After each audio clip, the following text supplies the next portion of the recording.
inside the North Gauteng High Court, where the cross-examination of Dr. Gert Saayman is expected to get underway inside this court. While he gave graphic details, well, he's the one who conducted the post-mortem on Reeva Steenkamp. But now I'm going to continue my conversation here with Lourie as well, James, who's going to give us more details about what the testimony of Dr. Saayman basically indicates.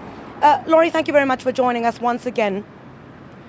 Is there indication from the testimony that Dr. Saayman gave yesterday whether Reeva Steenkamp was standing at the time of this incident?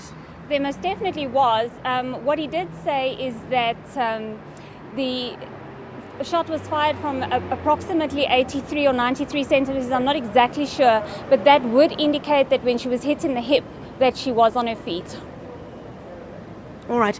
Now, Dr. Saayman also mentioned issues relating to tracts. What are tracts, and what impact does that have on wounds? Okay, when a projectile passes through soft tissue or any kind of tissue, it leaves behind it in its wake a tract. That is what we refer to as a wound tract. There's a different type of tract as well, which we call a percussion tract. Now, as that bullet transfers energy to the tissue that it's slicing through, what happens is that you get almost like a shock wave, which then travels a fair distance from the actual wound tract.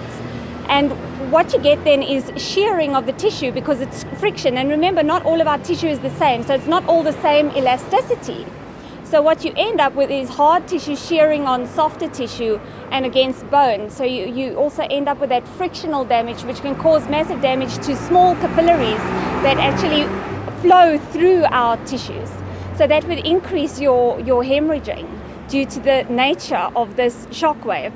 But then the tissues, after the shockwave is finished, the tissues do retract, as is the nature of tissue. So yes, the percussion tract causes massive shock to the tissue.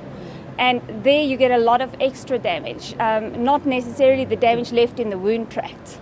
Right, I'm afraid, Lourie, that's all we have time for this morning. Lourie James, who is the forensic expert who's been speaking to SABC News, unpacking some of the testimony that we've been hearing inside the court. Back to you, Ayanda.